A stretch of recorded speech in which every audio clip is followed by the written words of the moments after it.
Yeah, I do get that question, like, are you investing resources in something that's sort of pie in the sky, Uh-huh. exploration for the sake of Mm-hmm. exploration? And I would push back on that and say that it's it's not that those resources are going to go to something else in the, some other purpose, right, on Earth. And we do get that kind of pushback sometimes, but the point is that it's not an either or. Yeah. That exploration and scientific inquiry and understanding of the natural world is vital to the survival of not just humanity, but basically humans are able to impact the world in a way that other species have not Mm-hmm. been able to do so since effectively the evolution of photosynthesizing bacteria, which did fundamentally change the atmosphere on Earth Mm-hmm. billions of years ago. So it's not just the survival of humanity, but it is our responsibility to be responsible stewards of the Earth. And so, in my mind, that goes to understanding not just earth science, environmental science, and core sciences, right? Physics, chemistry, biology, geology, but to understanding that on other worlds as well. And so, again, you can learn so much about the evolution of a planet by studying it in the way that we are able to with Mars and with these missions, with Curiosity, Perseverance, the missions that have come before, and especially the missions that are upcoming.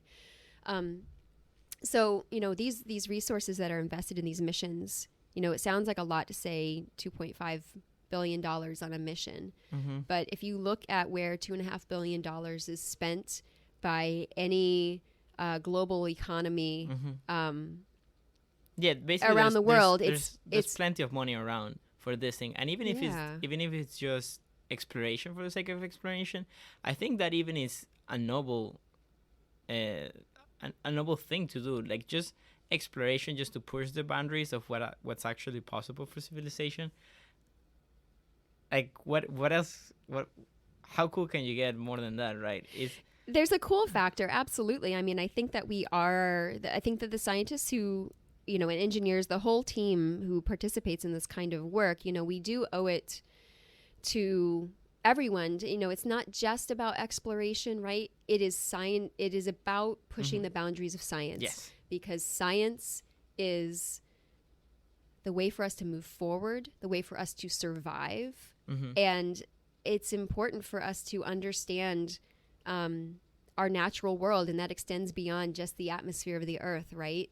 Our natural environment is the solar system, is the galaxy, is the universe. Right. Yeah. And if you care about life, you would probably care about what happens to human life over the course of millions of years, and understanding how life originated might be a good way to figure out how to keep life alive, Yeah. right, over Yeah. millions of years. Because I think when you look at the big picture, maybe Earth is fragile and we should for sure preserve it, but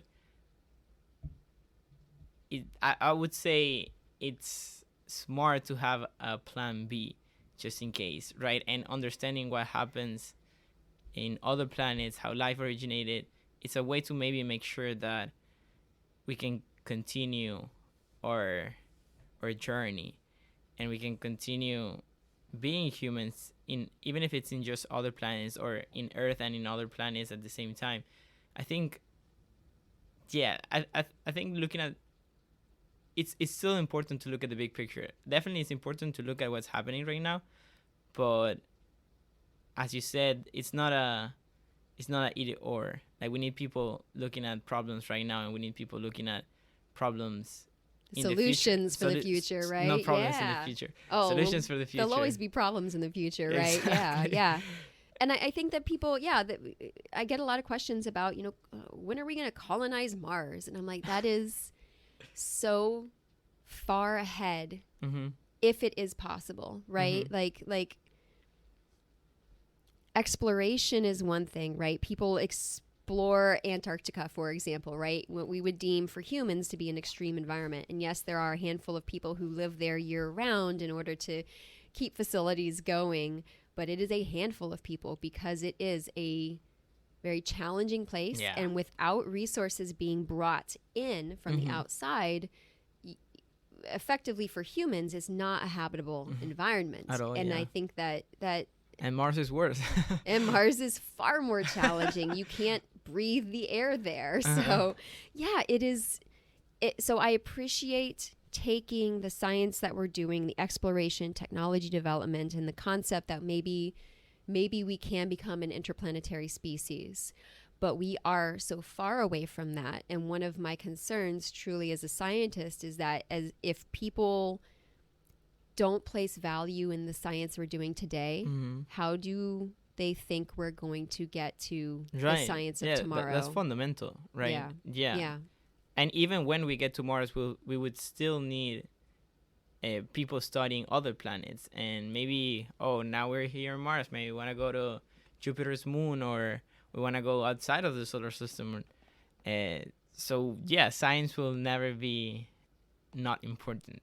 Right. Yeah. It'll never be done. Right. There's no end point. Like, all right, the science is done now. The science is never done. And it's cool. So maybe we